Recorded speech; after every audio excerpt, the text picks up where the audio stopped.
कधी कधी अडचणी संधी बनून येतात, फक्त ती संधी ओळखता आली पाहिजे. तशी दूरदृष्टी असलेलं नेतृत्व जर असेल तर शून्यातून विश्व कसं निर्माण होतं याचं उत्तम उदाहरण म्हणजे Govind milk and milk products.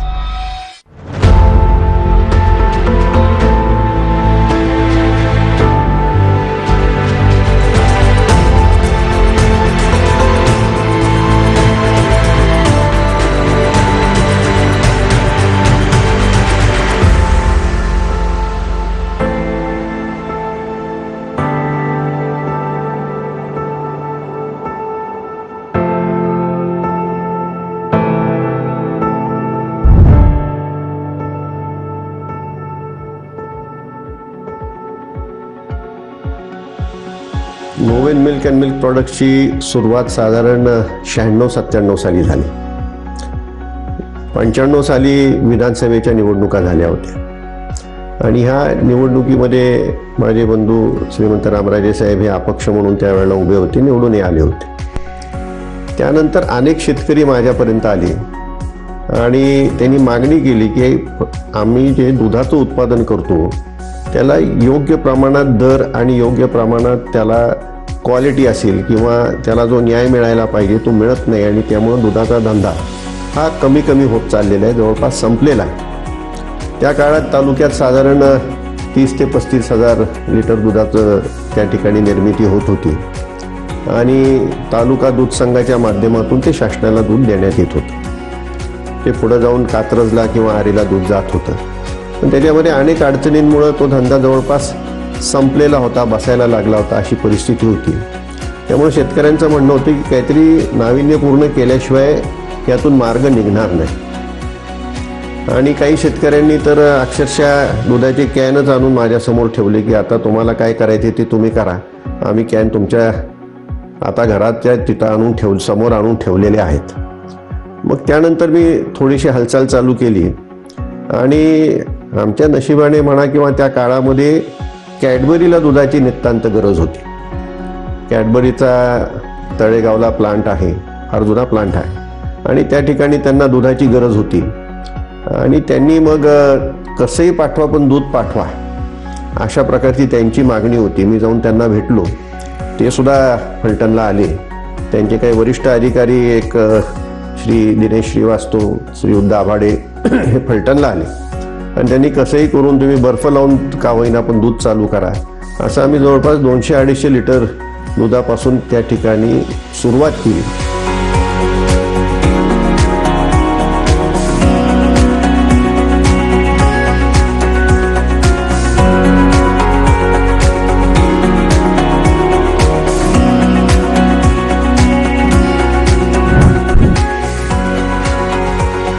त्यानंतर एक चिलिंग प्लांट त्या ठिकाणी टाकला आणि हळूहळू दूध जसं वाढत गेलं तसं आम्ही प्रोसेसिंगमध्ये गेलो आणि प्रोसेसिंग करत करत मग त्याच्याबरोबर असणारे जे काही बाय प्रोडक्ट्स असतील त्या बाय प्रोडक्ट्समध्ये असं करत करत वाढत वाढत आज जी काही परिस्थिती आहे त्या परिस्थितीत आपण येऊन पोचलेलो आहोत. अशा प्रकारे खऱ्या अर्थाने गोविंद मिल्क अँड मिल्क फाउंडेशनची स्थापना झाली आणि करत असताना तो एक व्यवसाय या दृष्टिकोनातून मी कधीच ह्या व्यवसायाकडे पाहिलं नाही किंवा आजही पाहत नाही. या ठिकाणी आपल्याला शेतकऱ्यांना चांगल्या प्रकारचा न्याय देता आला पाहिजे आणि या व्यवसायामध्ये अनेक महिला त्या ठिकाणी अवलंबून असतात.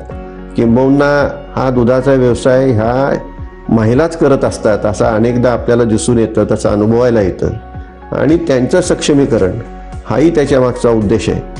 आणि एकंदरीत आज आपण पाहतो त्या ठिकाणी हजारो लोकांना वेगवेगळ्या मार्गाने व्यवसायही निर्माण झालेला आहे.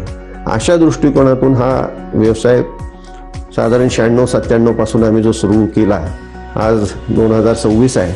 आज जी काही परिस्थिती आपण पाहतो ती अशा अगदी 250 लिटरपासून सुरू झालेला व्यवसाय आहे. अवघ्या 250 लिटर दूध संकलनातून सुरू झालेला हा व्यवसाय आज अनेक क्षितिज पादाक्रांत करतोय. अनेक आव्हानांना, संकटांना सामोरं जात शेतकरी राजासाठी खंबीर आर्थिक तसंच सामाजिक आधार बनतोय.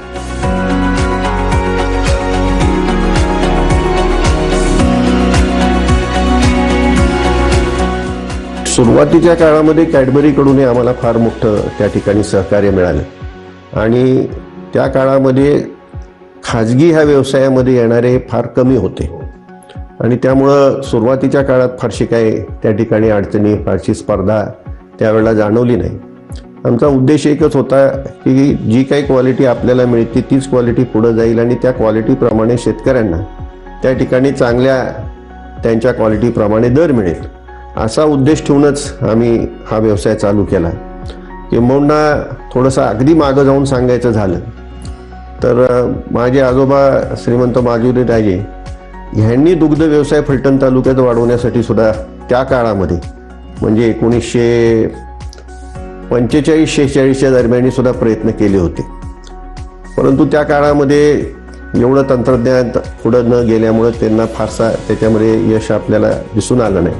परंतु त्या काळामध्ये त्यांनी त्या ठिकाणी क्रीम सेपरेटर असेल, पाश्चरायझेशन असेल, चिलिंग असेल, हे करून दूध पुण्याला पाठवण्याच्या दृष्टीने त्यांचे प्रयत्न होते. नंतरच्या काळात दूध संघाची निर्मिती झाली आणि ती करत असताना श्रीराम सहकारी साखर कारखान्याच्या माध्यमातून त्या ठिकाणी तो प्रयत्न करण्यात आला. त्यानंतर जो दूध संघ झाला तो कारखान्याचा न राहता तो दुसऱ्याच्या हातात गेला आणि तिथून खऱ्या अर्थाने ह्या दूध व्यवसायाला एक थोडीशी गती मिळाली. पण नंतरच्या काळामध्ये सहकार क्षेत्रामध्ये ज्या पद्धतीने कामकाज चालतं त्यामुळे त्या ठिकाणी अडचणी निर्माण झाल्या आणि आज जर आपण पाहिलं तर सहकार क्षेत्रामध्ये अत्यंत नावालाच आता काही त्या ठिकाणी अत्यंत चांगलं काम करणारे दूध संघ त्या ठिकाणी आपल्याला दिसतात. अन्यथा सहकार क्षेत्रामध्ये असणारे दूध संघ बहुतांशी आता बंद झालेले आहेत. त्याला अनेक कारणं असतील, त्या कारणामध्ये मी काही जाऊ इच्छित नाही. खाजगी क्षेत्रामध्ये आपल्याला लगेच निर्णय करता येतो आणि तो निर्णय म्हणजे क्षणात म्हटलं तरी करता येतो, त्याचा एक फायदा होतो. आणि आता आपण केवळ शेतकऱ्यांचं दूध त्या ठिकाणी घेतोय अशातला भाग नाही, ते घेऊन त्याचं चांगल्या प्रकारचं दूध घेऊन त्यांना चांगल्या प्रकारच्या प्रॅक्टिसेस त्यांच्याकडून निर्माण करून चांगल्या प्रकारचे दुधाचे प्रॉडक्ट्स, दुग्धजन्य पदार्थ निर्माण करणं आणि चांगले प्रॉडक्ट्स ग्राहकापर्यंत पोहोचवणं, अशा दृष्टिकोनातून आता आपला प्रयत्न आहे. पारंपरिक व्यवसाय पद्धतीच्या पलीकडे जाऊन ही संस्था काम करते, नवनवे उपक्रम राबवते.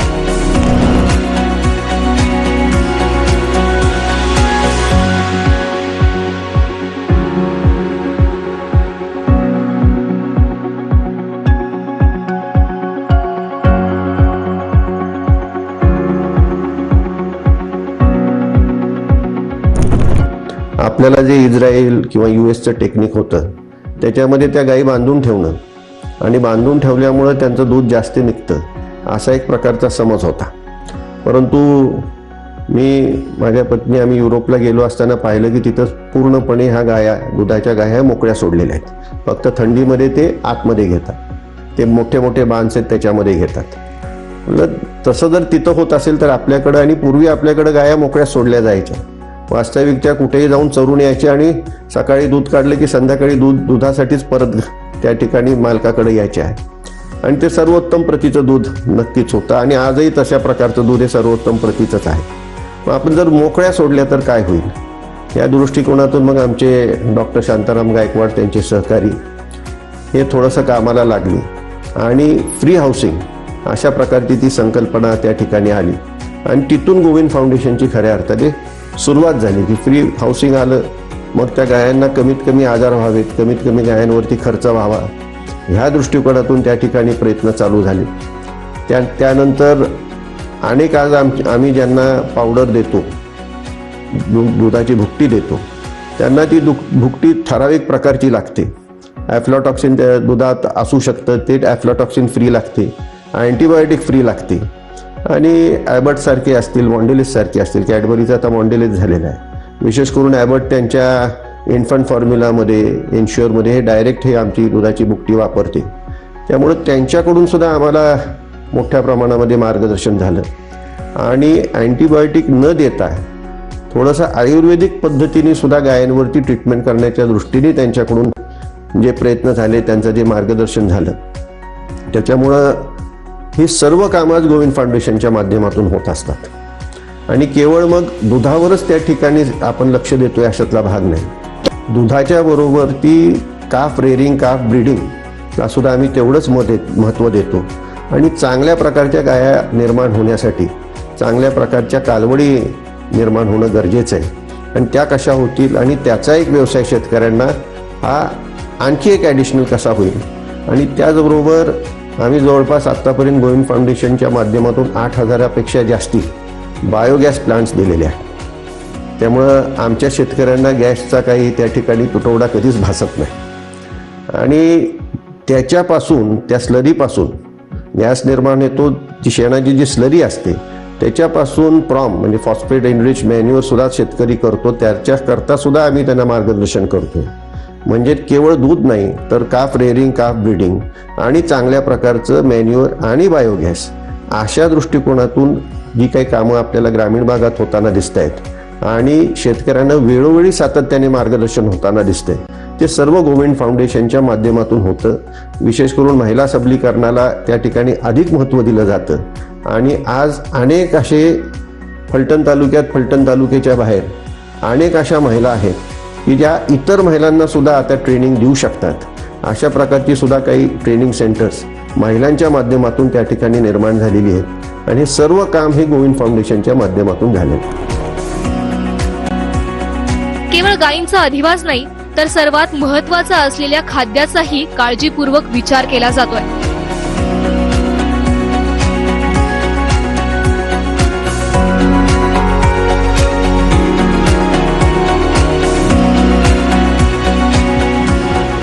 अनेकदा 12 महिने आपल्याला ओला चारा उपलब्ध होऊ शकत नाही. पूर्वी मोठ्या प्रमाणात ज्वारीचं पीक होतं, कडबा तयार होत होता. आता ज्वारीचं पीक काही प्रमाणात कमी झालेलं आहे आणि त्याचबरोबर चाऱ्याचा प्रश्न सोडवण्याच्या दृष्टीने त्या ठिकाणी सायलेज हा एक त्या ठिकाणी कॉन्सेप्ट आम्ही म्हणजे पूर्वीपासूनच आहे. आम्ही आणला असं काही मी म्हणणार नाही, पूर्वीपासूनच आहे. पण तो जास्ती आम्ही शेतकऱ्यांपर्यंत पोहोचवला आणि जो काही चारा जे काही पावसाळ्यामध्ये निर्माण करतील किंवा ज्या ठिकाणी पाणी असताना जो काही निर्माण होईल तो व्यवस्थित कट करून शास्त्रीयदृष्ट्या सायलेज बॅग्स तयार करणं किंवा सायलेज बंकर्स तयार करणं आणि त्यामुळं तो वर्षभर तो चारा शेतकऱ्यांना वापरता येऊ शकतो. आणि शास्त्रीयदृष्ट्या हे सुद्धा सिद्ध झालेलं आहे की सायलेजचा चारा हा अत्यंत उपयुक्त असतो आणि त्यामुळं दुधाची वाढ आणि गायांचं आरोग्य चांगल्या प्रकारे राहू शकतं. आणि म्हणून आम्ही सायलेजवरती मोठ्या प्रमाणात गोविंद फाउंडेशनच्या माध्यमातून काम करत आहोत. काही NGOजनी सुद्धा आम्हाला सायलेज करण्याकरता सुद्धा विशेष मदत केलेली आहे आणि सायलेजच्या माध्यमातून बऱ्यापैकी चाऱ्याचा प्रश्न मार्गी लागलेला. युग स्पर्धेचं आहे. दुग्ध व्यवसायाचं क्षेत्रही त्याला अपवाद नाहीये. मात्र सर्वोत्तम तेच द्यायचं या ध्यासामुळे गर्दीतही गोविंद मिल्क अँड मिल्क प्रोडक्ट्सचं वेगळेपण उठून दिसतं.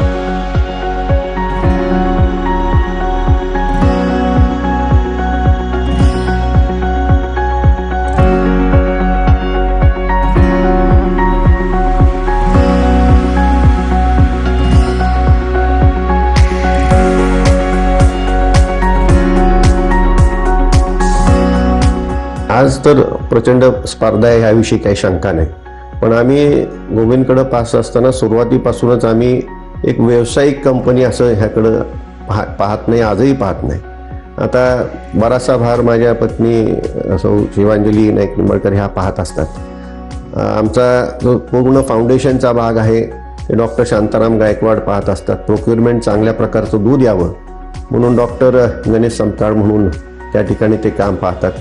त्याच्या पाठोपाठ आमचे जे CEO आहेत, बाकीचा जो आमचा पूर्ण स्टाफ आहे हा सर्वजणच त्या ठिकाणी शेतकऱ्याच्या म्हणजे गाईच्या काशीतून दूध येण्यापासून शेतकरी त्या ठिकाणी तो आमच्यापर्यंत पोचेपर्यंत त्याची क्वालिटी कशी चांगली राहील अशा दृष्टीने सर्वजणच प्रयत्न करत असतात. त्यानंतर एकदा गोविंदमध्ये दूध आल्यानंतर त्याचं चांगलं प्रॉडक्ट निर्माण व्हावं. कारण दूध असा हा पदार्थ आहे की थोडा जरी इकडे तिकडे झालं तर तो खराब होऊ शकतो. त्याच्यामध्ये जीवाणू असतात, ते चुकीचे जीवाणू मोठ्या प्रमाणामध्ये वाढू शकतात आणि चांगल्या प्रकारचं प्रॉडक्ट होऊ शकत नाही. भेसळीचे सुद्धा फार मोठे प्रश्न या दुधामध्ये असतात. भेसळीचं दूध येऊ नये याच्या दृष्टीने सुद्धा आमची प्रोक्युरमेंट टीम अहोरात्र काम करत असते, शेतकऱ्यांना जाऊन पटवत असते आणि शेतकरी सुद्धा अगदी म्हणजे आता मी 70-80% तरी शेतकरी हे भेसळ करण्याच्या अजिबात नादाला लागत नाहीत. चांगलंच दूध त्या ठिकाणी देण्याचा त्यांचाही कल असतो. निदान आमच्याकडे येणारं दूध तर हे शेतकरी हे चांगलंच दूध देत असतो, त्याच्या अजिबात भेसळ वगैरे करण्याचा त्याचा कल कधीही नसतो.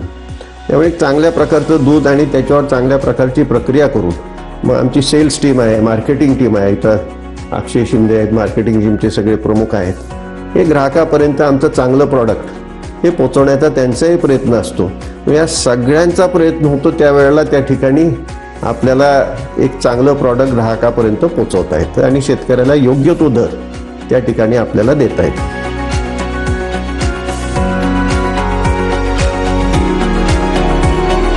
उत्पादक शेतकरी ते ग्राहक या प्रत्येकाचा विचार केल्यामुळेच the happy makers he tagline प्रत्यक्षात उतरवण्यात या संस्थेला यश आलंय.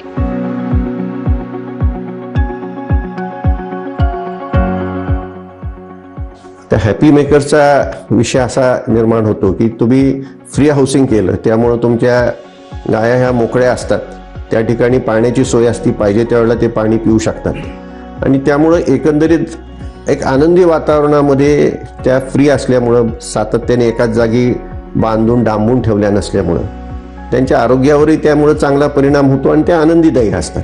त्यातून हा हॅपी मेकर्स हा विषय त्या ठिकाणी आला आणि त्यामुळं आनंदी असलेल्या गायांचं दूध आणि त्यातून आम्ही जे दुग्धजन्य पदार्थ करतो सुरुवातीपासून आजपर्यंत क्वालिटीमध्ये कधीही कॉम्प्रोमाइज केलेला नाही. त्यामुळं आमची जी प्रॉडक्ट्स आहेत ती ग्राहकाला सुद्धा खुश करतात. अशा दृष्टिकोनातून हॅपी मेकर्स ही टॅगलाईन आम्ही निर्माण केलेली आहे. म्हणजे value to farmers and quality to clients किंवा क्वालिटी टू जे आमचं विकत घेतात त्यांच्याकरता, अशा प्रकारे हे काम चालू आहे. व्यवसायाच्या पलीकडे जाऊन ग्राहकांच्या आणि बळीराजाच्या आनंदासाठी झटणाऱ्या Govind milk and milk products या संस्थेला अनेक पुरस्कारांनी गौरवण्यात आलंय.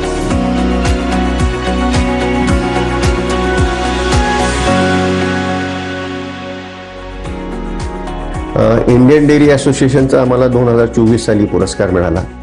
इंडियन डेअरी असोसिएशन हे सहसा खाजगी कुठल्या डेअरीला पुरस्कार देत नाही, कारण कॉपरेटिव्हला त्यांना प्रोत्साहन द्यायचं असतं, परंतु आम्हाला त्यांनी दिला आणि त्यातूनच म्हणजे एक चांगलं काम केल्याबद्दलच इंडियन डेअरी असोसिएशनचा पुरस्कार मिळू शकतो.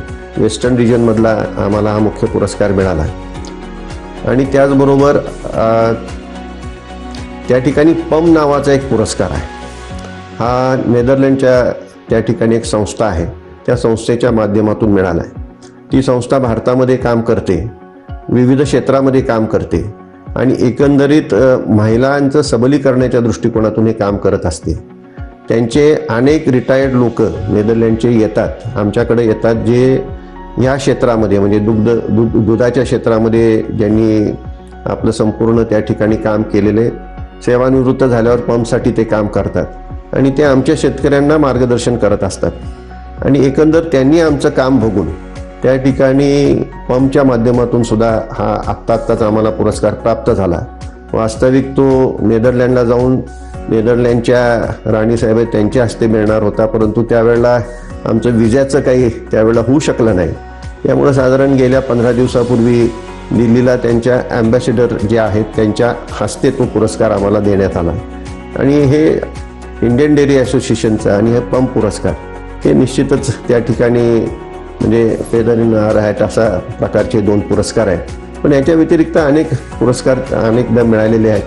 स्वर्गीय वसंतराव नाईकांच्या नावाने सुद्धा जो पुरस्कार दरवर्षी दिला जातो तो सुद्धा पुरस्कार आम्हाला मिळालेला आहे. आणि अनेक पुरस्कार जे महिलांच्या सबलीकरणाकरता आणि एक चांगल्या प्रकारचं प्रॉडक्ट निर्माण आम्ही जे करतोय त्याकरता आम्हाला मिळालेलं आहे.